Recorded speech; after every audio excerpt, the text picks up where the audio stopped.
So every time I do a new install on Windows, I add a couple of things.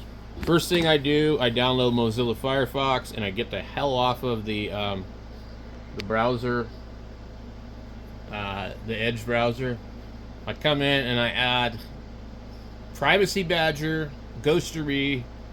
The other one is Adblocker Ultimate, and those are the ones that I add right out the gate before I do anything.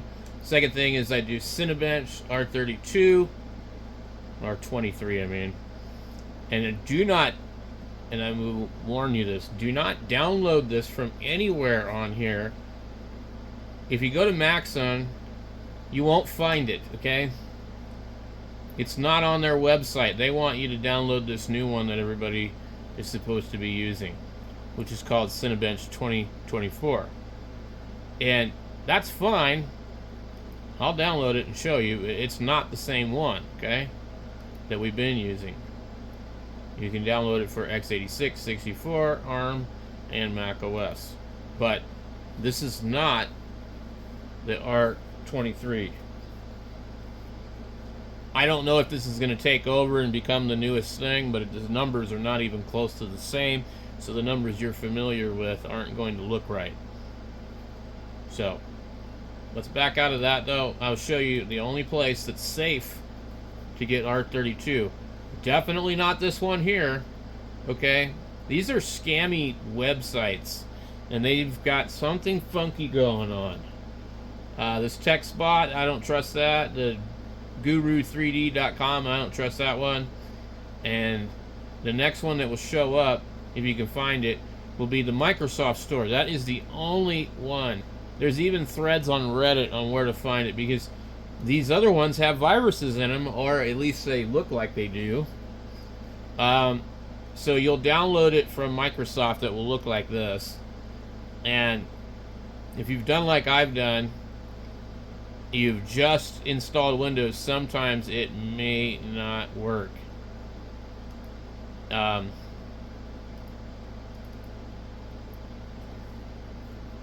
What it's going to do is the installer will run, and then it will sit here and check your system, and then it will download it from Microsoft.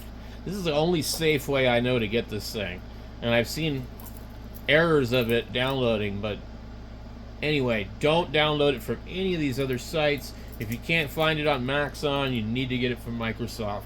It's dangerous coming from these other sites. They know everybody's downloading this thing and they've got it, but it's bad, okay? It's not good.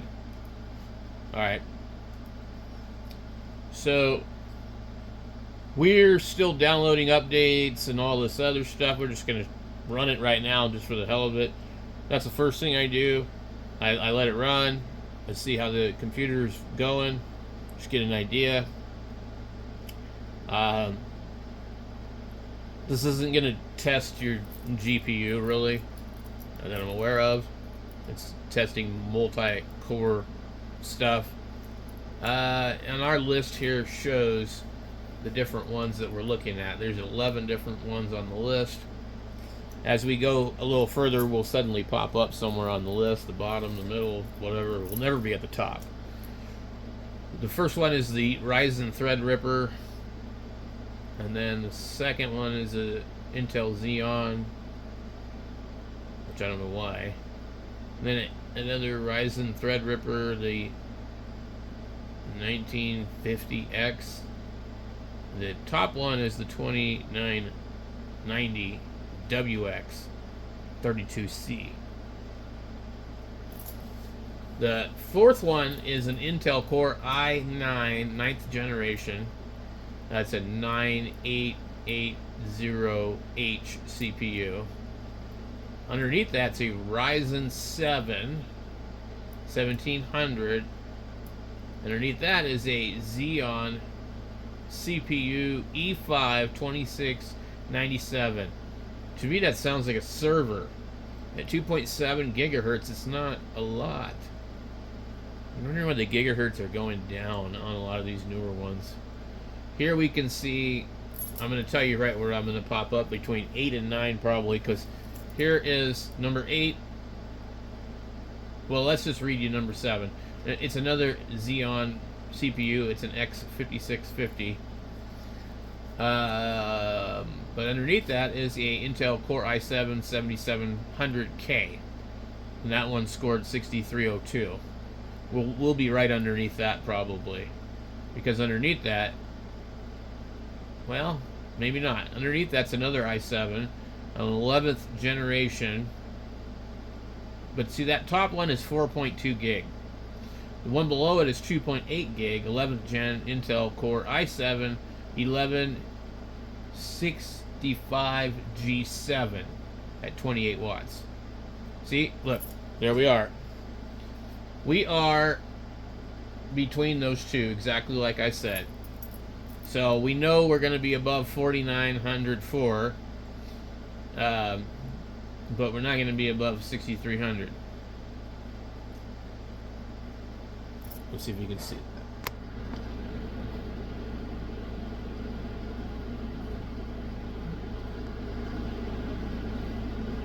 Right, that's where we're at. We don't need to sit here and wait for the whole test to finish.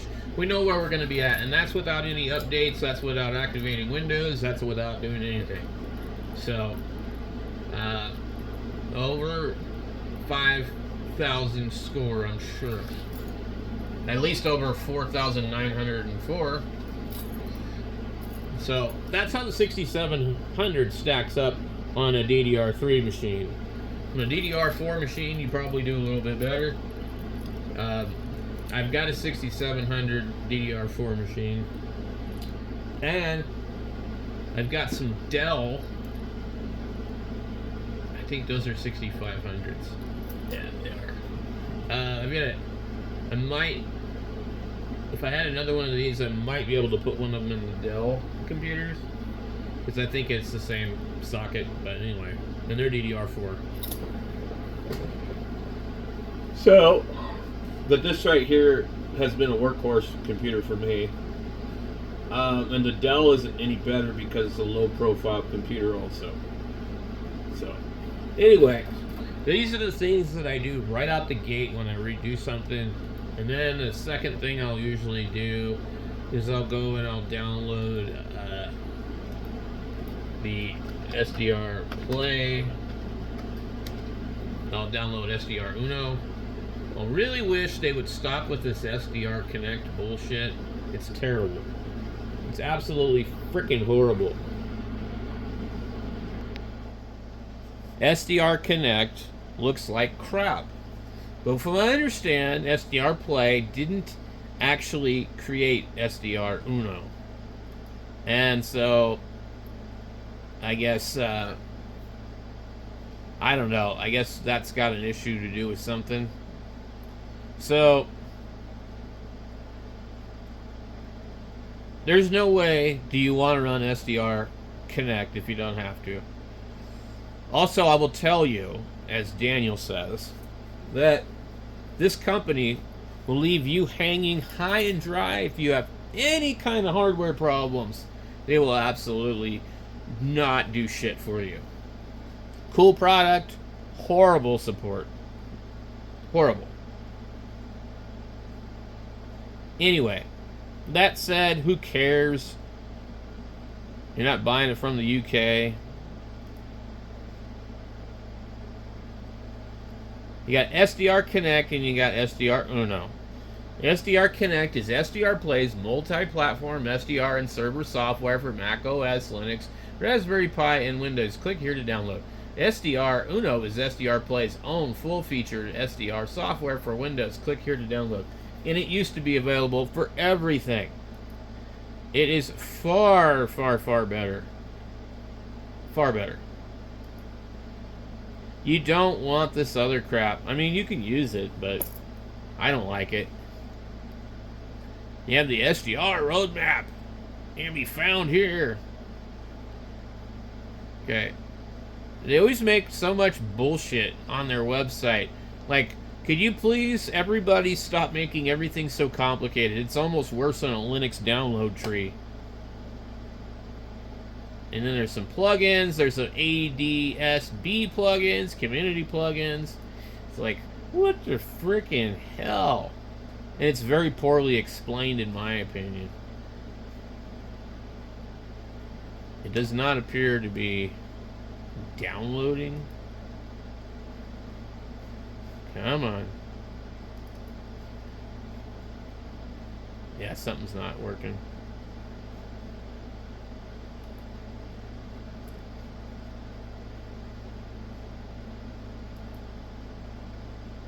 Is there something up here? Maybe it's blocking it. Let's refresh this page. I don't want the release notes. It's totally not... It's not downloading. I probably already have this downloaded on my backup drive.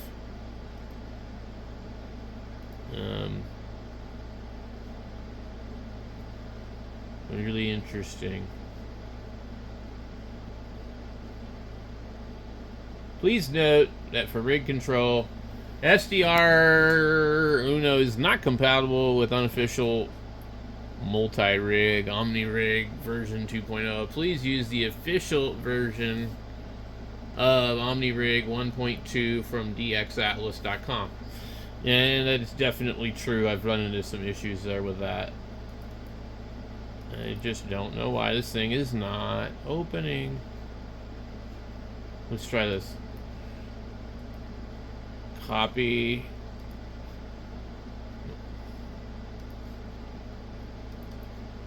I believe it's being blocked by one of the things on the page, because they look kind of scammy.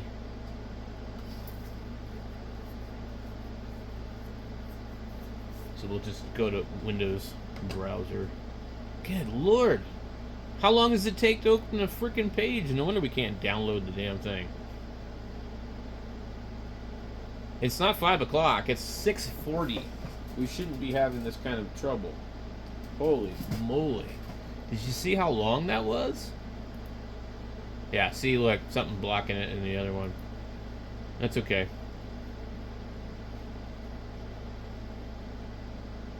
So,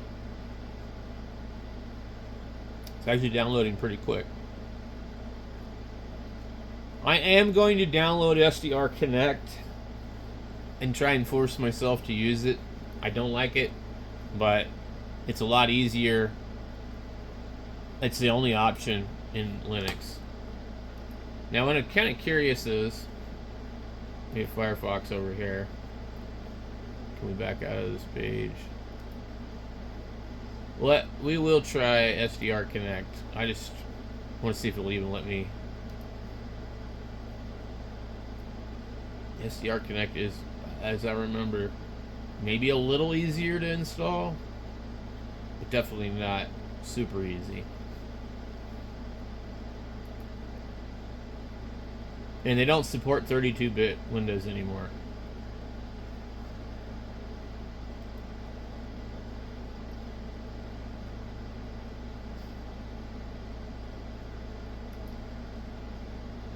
So we disabled the filtering on the website because I think it's blocking it.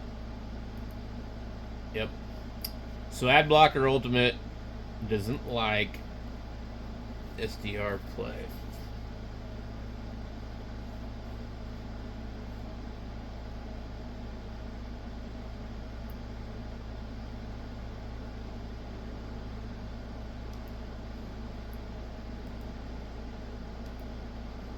Alright. And then the other things that I end up doing is I download some FT8 software.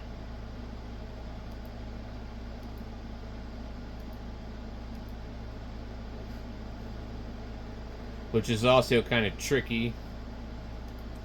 There we go. JTDX. Okay. JTDX. I don't remember which one you want. The improved one or your... I don't know.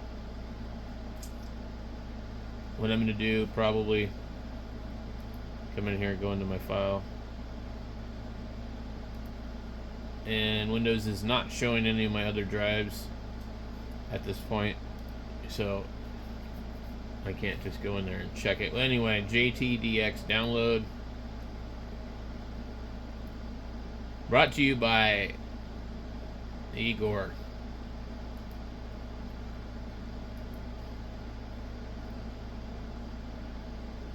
Seven reviews.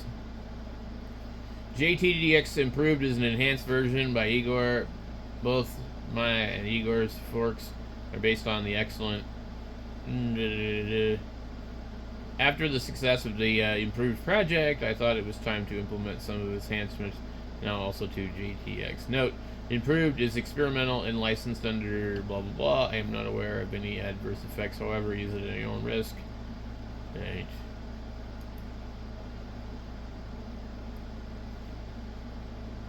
So, whatever one you want to run.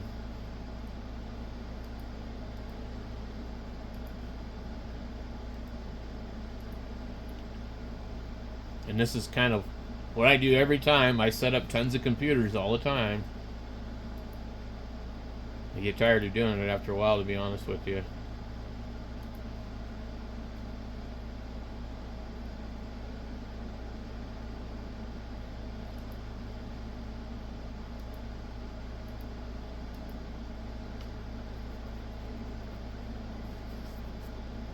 I think I forgot to click the quick shortcut thing. Okay. Alright. This might be the one I don't like. So let's go in here. What the hell? I don't really like SourceForge. I don't quite trust their website. Seems a little strange to me.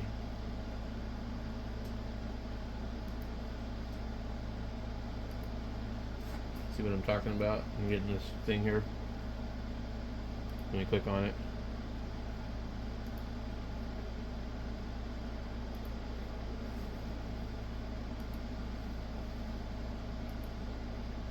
I know what it is. It's their website sucks.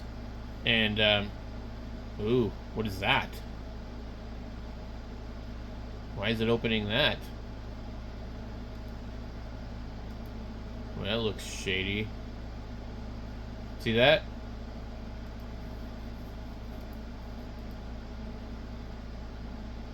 Ooh. I don't trust this website, guys. Something wrong with it.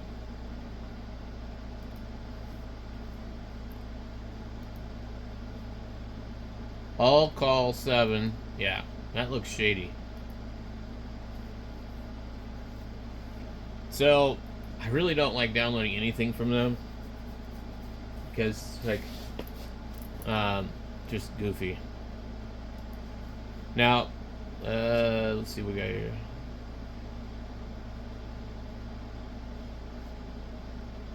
If you have an RSP, connect it and allow the drivers to install to complete before using the API. Alright, let me go grab it.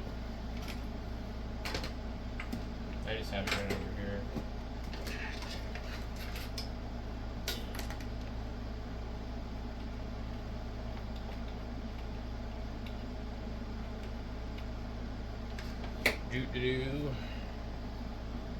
Now, as I recall, this thing is particular about what port you plug it in.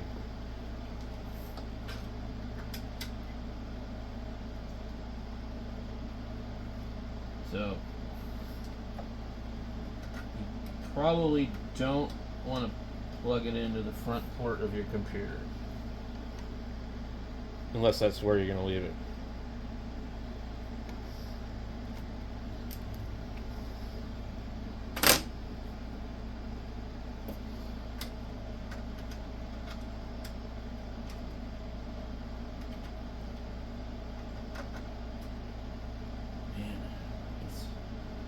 I hate these cables. They don't. This is a shielded cable. They don't want to move.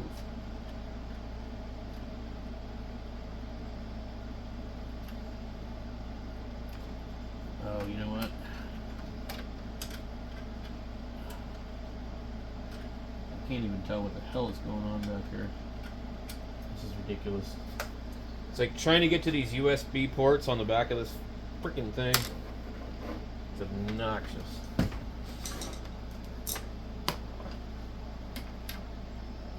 that's a video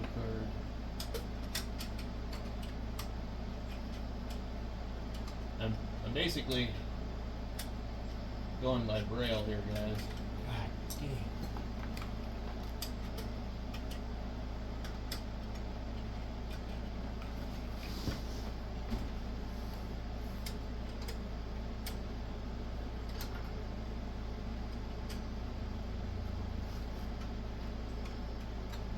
Holy moly. Jeez. That was too much work. It really...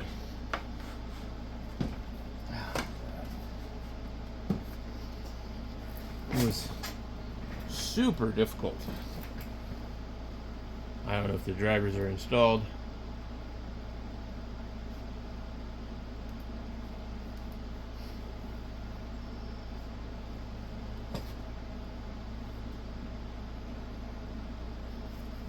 Why is there like such a washout over here? See, like right there, I'm not seeing that bright spot in real life. And I thought this thing was supposed to automatically launch. So here's your retarded SDR Connect. It has no band thing or anything. It's all missing. You gotta select it. You want 80 meters. You can't do anything until it starts. Let's see. It doesn't appear to... I don't think it's working. We also need to see where our sound is. Okay, speakers, USB. We don't want that. We need speakers.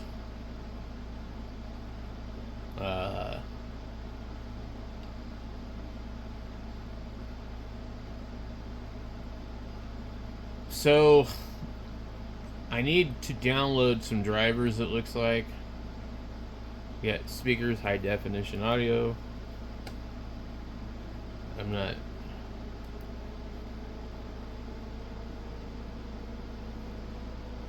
HDMI. We can send it to the HDMI. It's the Realtek drivers are not installed, but we need to come in here and go up, and then updates will pop up. Click here. We're going to be seeing a ton of updates for sure. See? Boom, boom, boom. Okay. And then we're going to see optional updates for drivers. Realtek, Intel, Realtek, Intel, Advanced Micro Devices, Intel, and you have to manually select all of them. Intel, download and install. There's a lot of things you really forget about when you redo an operating system. And you're going to run into all kinds of problems because the computer needs to be fully updated really before you do anything. So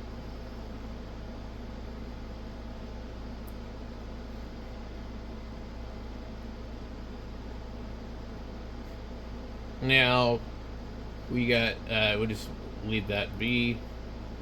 Let me see if we got any volume here. Let me bring my antenna over here. I'm gonna go ahead and hook this thing up, see if it's working. Okay.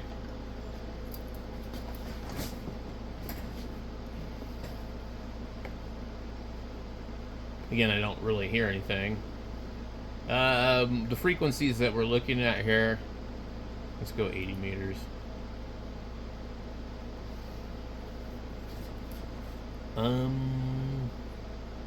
Let's see here. How about 40? Oh, we don't have an antenna hooked up because of the lightning storm, so let me step outside and hook it up. Alright, so there we go. Kind of an interesting color.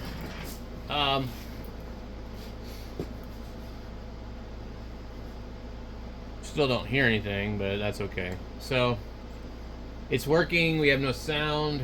That's all right. Display settings. The one thing that why I probably will use this, I think maybe, is because the other one doesn't really have as many features. So the other one you can't change the waterfall a whole lot. I don't know if you can with this either.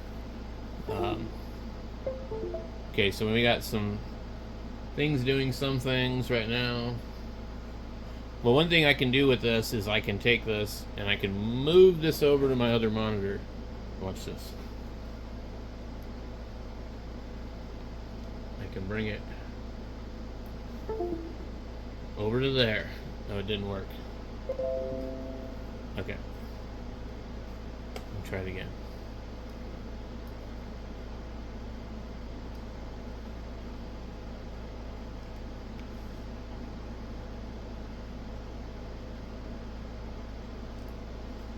Yep. Bring it over there. I can continue to work over here, and I can have it running over there. So anyway, I can't think of anything else I usually really do. I just go through all the updates, do all the benchmarks, and all that good stuff. Speaking of, let's see if our benchmark is done. It looks like it may have froze itself.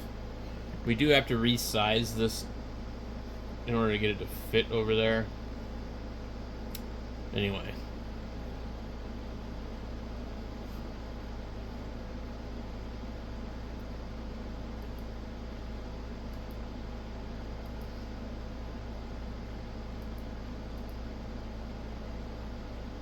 It's sort of strange how that does that. You can't really... Yes, it needs to be restarted, guys. You see that? We're getting glitchy here. Alright, I'll catch you later in the next video.